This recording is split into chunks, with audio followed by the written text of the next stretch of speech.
This is really the strategic metaphor for Texas Health Resources and its climbing transformation mountain. And a few years ago, Ed and some of the other leaders decided that we needed to take this very seriously and literally, so they climbed Long's Peak, which is a 14er in Colorado. And then the next year, he was talking to one of our board members, trying to figure out what the next mountain would be.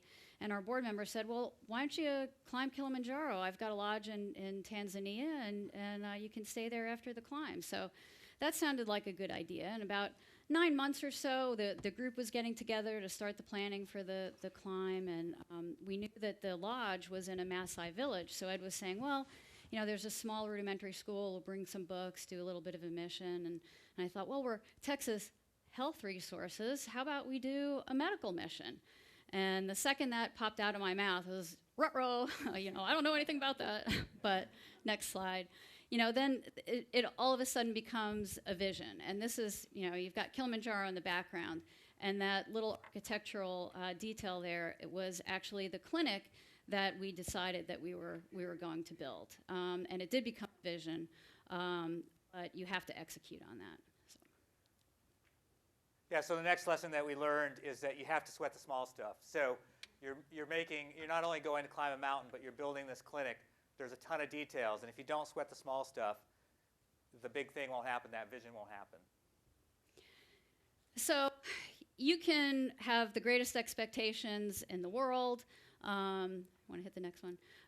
But actually, if you don't do the training, you're just not going to get to the top. So this was Ed and some of his colleagues at the top of Long's Peak. Next one. So teamwork is actually something that we talk about in leadership all the time, and it's a little bit cliched, but it really does matter. This was a group on the morning of the start of our climb. 11 of us climbed. The rest went to the Maasai village and started doing some of the pre-work. And we really didn't know each other very well before this, but this team definitely gelled, and this team worked together. So how many of you are like that A-type personality, right? Real go-getters? And so I know the majority of you are. And so one of the first concepts we learned with climbing was pole pole, which is Swahili for slow, slow. And I'm like, what? You want us to go slow? Why would we go slow? But you have to realize there was 11 of us, and our mission... We had to pull Ed back. Our mission was for everyone to summit. But the reality is that only 30 to 40% of people summit Kilimanjaro on the route we were taking. That meant that only 4 out of 11 would make it. So our job as leaders was to close the gap between laggards and front runners and make sure that we could work as a team to get to the top. Because what good would it do if just 1 or 2 of us or 4 of us reached the top, but the other 7 or 8 didn't? So this was an important concept, very difficult but important lesson to learn.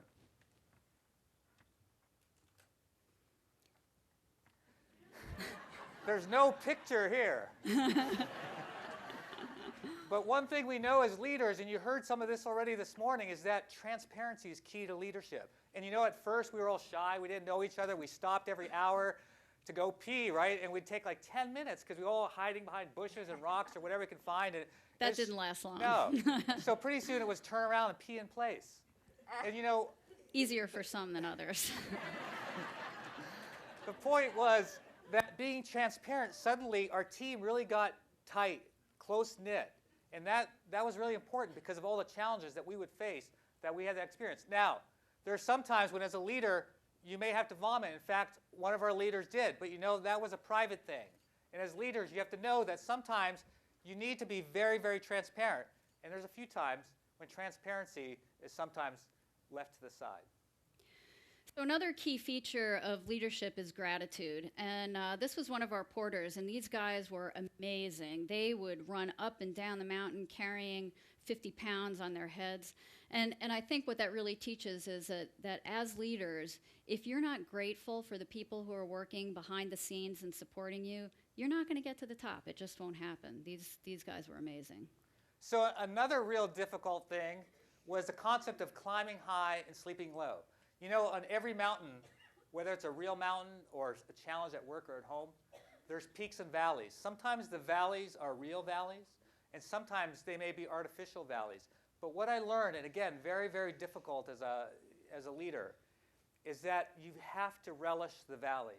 You have to take time to relax, because it's in those times in the valleys where you acclimate, where you're getting used to your surroundings. Because again, if you rush up, you may not make it all the way to the top because you're not acclimated.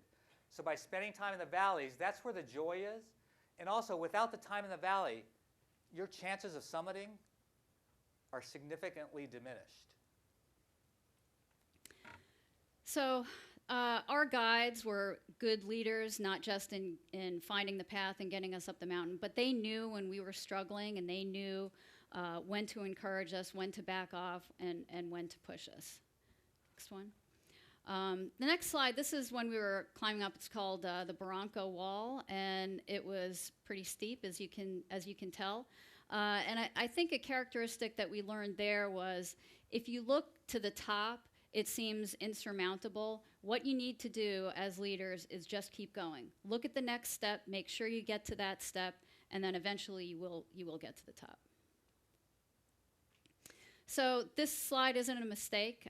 This is what it looked like on our summit morning, and it was freezing cold, sub-zero temperatures, and we were all feeling pretty awful from the altitude, nauseated, headachy, and we're starting our climb, and it's very steep, and we're extremely breathless from the altitude, and we had our headlights on, and we were all feeling very, very discouraged, and particularly when we started seeing some of the headlights of people who weren't making it starting to come down the other direction. They were not looking good.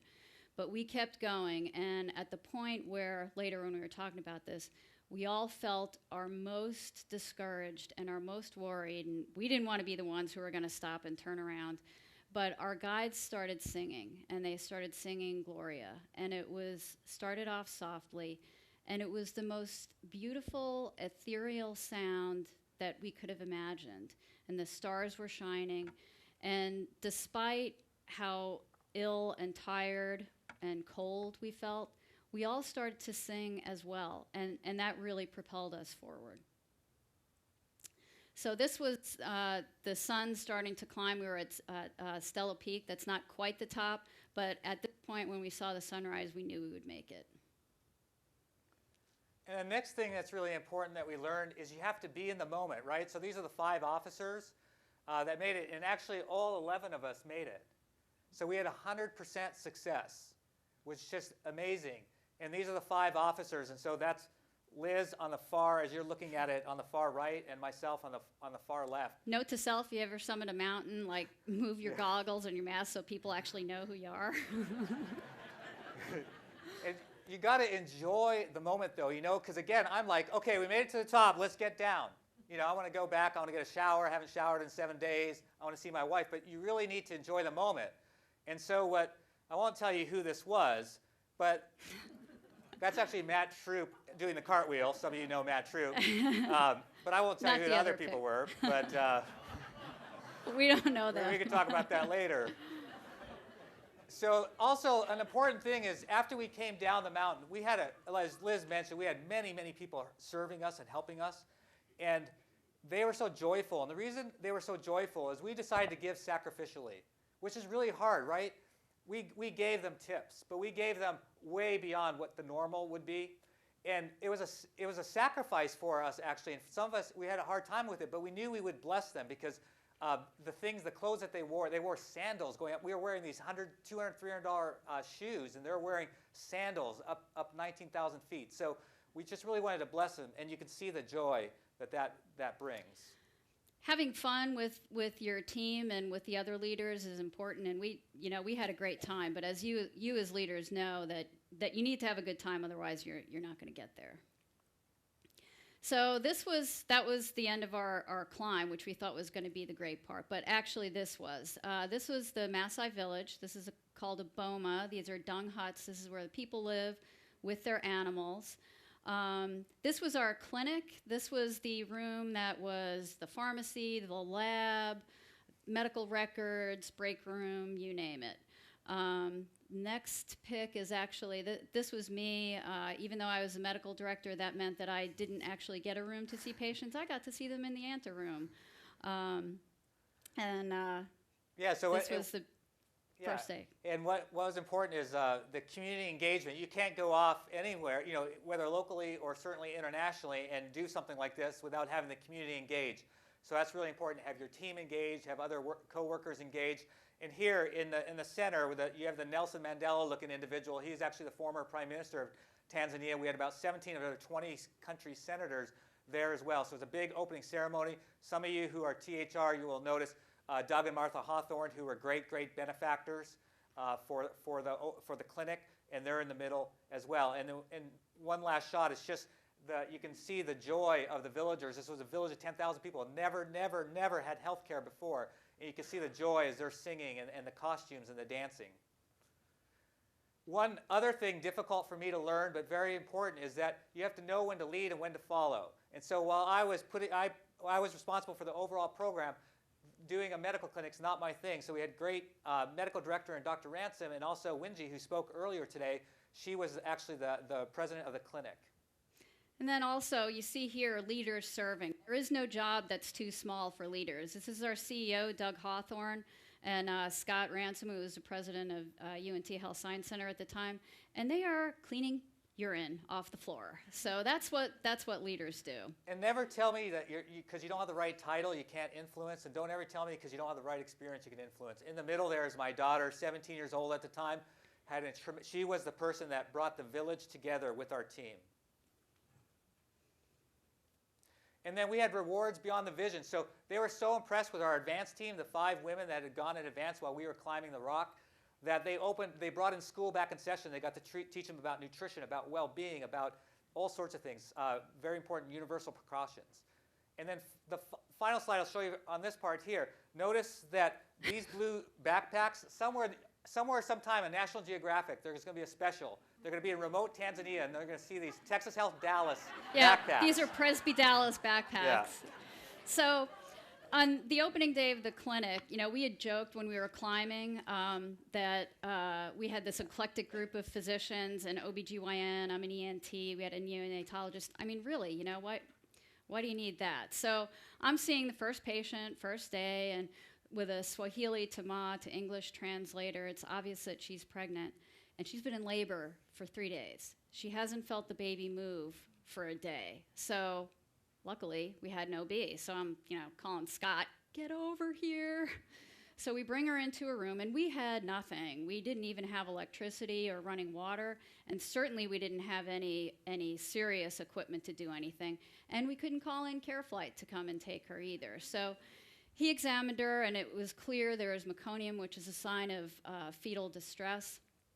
And she was started in labor, and she was a very small woman, first child. It was very difficult. And I was actually assisting my husband, which was kind of neat. We'd never had that opportunity to work together before, me being ENT and him OB. So I was sort of her delivery coach.